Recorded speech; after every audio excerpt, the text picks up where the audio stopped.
አላህን እንደሚቀበላችሁ እርግጠኛ ሆናችሁ ለምኑት።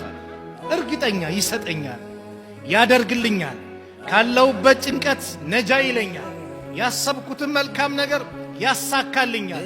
እርግጠኛ ሆናችሁ ለምኑት።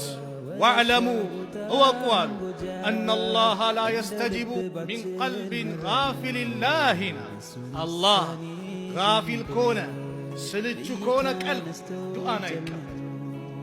አላህ ጋፊል ከሆነ ሐሳባችን ሌላ ቦታ እየተሰላቸን አላህን አይቀበል። አላህ ወደ እሱ የተመለሱት ሙሉ ለሙሉ እርግጠኛው ልባቸውን ለአላህ ለሰጡት ባሪያዎች ዱዓን ይቀበላል። ዱዓ መመሰጥ ይፈልጋል። መመሰጥ ሐሳባችን ባጠቃላይ ወደ እሱ ሱብሃንአላህ። እኛ ዱንያ ላይ ነገ 100 ሺህ ብር እሰጥሃለሁ ና ቢለን አንድ ሰው እርግጠኛው ነን እንሄዳለን። ከሌ ብሎኛል ይሰጠኛል። እንዴት በአላህ ላይ እርግጠኛ ነው?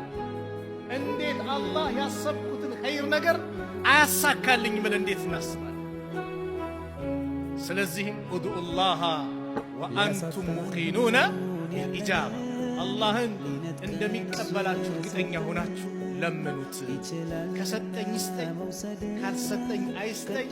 የዛ አይነት ዱዓን አላህ አይቀበልም፣ አስገዳጅም የለውም አሉ ነብዩ ሰለላሁ ዐለይሂ ወሰለም።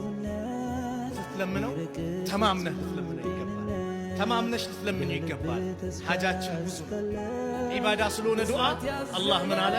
ወቃለ ረቡኩም፣ ጌታችሁ አለ ኡድኡኒ፣ ለምኑኝ፣ አስተጂብ ለኩም፣ እቀበላችኋለሁ።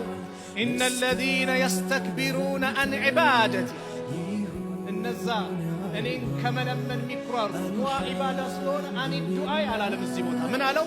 አን ዒባደቲ፣ እኔን ከመገዛት፣ ለእኔ ከመተናነስ፣ እኔን ከማምለክ፣ እኔን